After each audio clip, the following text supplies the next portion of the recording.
Welcome to ladies special Kannada.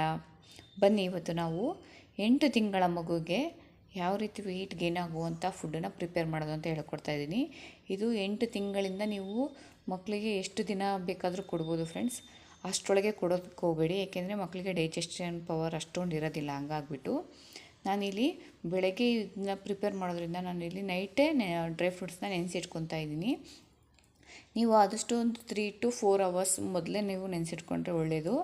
ಮೊದಲನೇದಾಗಿ ನಾನಿಲ್ಲಿ ಒಂದು ಖರ್ಜೂರನ ಹಾಕ್ಕೊಳ್ತಾ ಇದ್ದೀನಿ. ಒಂದು 7ರಿಂದ 8 ಗೋಡಂಬಿನ ಆ್ಯಡ್ ಮಾಡ್ಕೊತಾ ಇದ್ದೀನಿ. ನೆಕ್ಸ್ಟ್ ಇಲ್ಲಿ 3ರಿಂದ 4 ಆಗೋಷ್ಟು ಬಾದಾಮಿನ ನೆನೆಸಿಟ್ಕೊತಾ ಇದ್ದೀನಿ.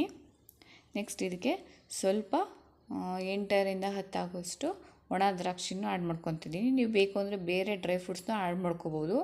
ಬಟ್ ಮಗು ಚಿಕ್ಕದಾಗಿರೋದ್ರಿಂದ ನಾವು ಮೊದಲೇ ಸ್ವಲ್ಪನೇ ನಾವು ಸ್ಟಾರ್ಟ್ ಮಾಡ್ಕೋಬೇಕಾಗುತ್ತೆ. ಎಲ್ಲ ಒಂದೇ ಸರಿಗೆ ಆದರೆ ಮಗುಗೆ ಡೈಜೆಷನ್ ಮಾಡ್ಕೊಳ್ಳೋ ಪವರ್ ಇರೋದಿಲ್ಲ. ಹಂಗಾಗ್ಬಿಟ್ಟು ನೀವು ಸ್ವಲ್ಪ ಒಂದು 15 ಡೇಸ್ ಈ ಥರ ಮಾಡಿಬಿಟ್ಟು ನೆಕ್ಸ್ಟು ಇನ್ನು 15 ಡೇಸಲ್ಲಿ ನೀವು ಬೇರೆ ಡ್ರೈ ಫ್ರೂಟ್ಸ್ನ ಆ್ಯಡ್ ಮಾಡ್ಕೋಬೋದು.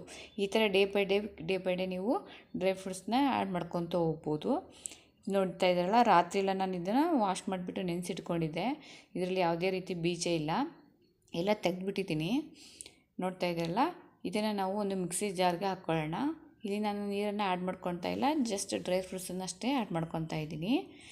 ನೀರು ಆ್ಯಡ್ ಮಾಡಿಕೊಂಡ್ರೆ ನಮಗೆ ರುಬ್ಲಿಕ್ಕೆ ಅಷ್ಟು ಚೆನ್ನಾಗಿ ಬರೋದಿಲ್ಲ. ಹಂಗಾಗ್ಬಿಟ್ಟು ಫಸ್ಟು ಡ್ರೈ ಫ್ರೂಟ್ಸ್ ಅಷ್ಟೇ ಒಂದು ರೌಂಡ್ ಮಿಕ್ಸಿ ಮಾಡ್ಕೊಂಬಿಡೋಣ.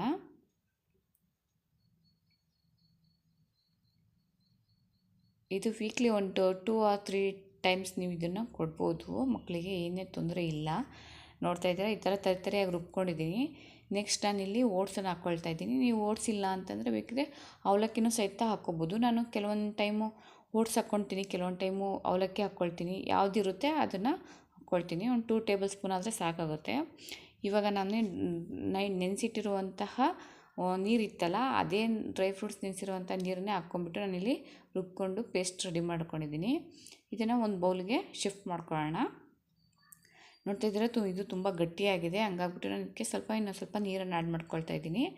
ನಾವು ಇಲ್ಲಿ ಸ್ವಲ್ಪ ನೀರನ್ನು ಆ್ಯಡ್ ಮಾಡಿಕೊಂಡ್ರೆ ಏನು ತೊಂದರೆ ಇಲ್ಲ, ಏಕೆಂದರೆ ಇದು ಕುದ್ರೆ ಇದನ್ನು ನಾವು ಬಾಯ್ಲ್ ಮಾಡಬೇಕಾಗುತ್ತೆ. ಆವಾಗ ಇನ್ನೂ ಸ್ವಲ್ಪ ಗಟ್ಟಿಯಾಗುತ್ತೆ.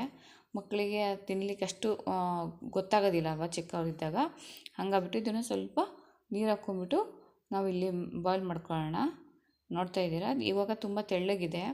ಅದು ಬಾಯ್ಲ್ ಆದಾಗೆ ಸ್ವಲ್ಪ ಗಟ್ಟಿಯಾಗುತ್ತೆ.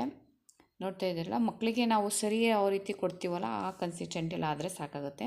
ನೋಡ್ತಾ ಇದ್ದೀರಾ, ಇವಾಗ ಚೆನ್ನಾಗಿ ಕುದೀತಾ ಇದೆ. ನಮಗೆ ಇಷ್ಟ ಆದರೆ ಸಾಕಾಗುತ್ತೆ. ಇದು ತಣ್ಣಗಾದರೆ ಇನ್ನೂ ಸ್ವಲ್ಪ ಗಟ್ಟಿಯಾಗುತ್ತೆ. ಹಂಗಾಗ್ಬಿಟ್ಟು ನನಗೆ ಇಷ್ಟನ್ನೇ ರೆಡಿ ಮಾಡ್ಕೊತಾ ಇದ್ದೀನಿ. ನೋಡ್ತಾ ಇರ್ಬೋದು, ಇದನ್ನು ವೀಕ್ಲಿ ಒಂದು 2 ಟೈಮ್ಸ್ ಕೊಡಿ. ಮಕ್ಕಳು ತುಂಬ ಬೇಗ ವೆಯ್ಟ್ ಗೇನ್ ಆಗ್ತಾರೆ. Thank you for watching. ನಿಮ್ಗೆ ಇಷ್ಟ ಆಗಿದ್ದರೆ ಪ್ಲೀಸ್ ಒಂದು ಲೈಕ್ ಮಾಡಿ, ಶೇರ್ ಮಾಡಿ, ಕಮೆಂಟ್ ಮಾಡಿ.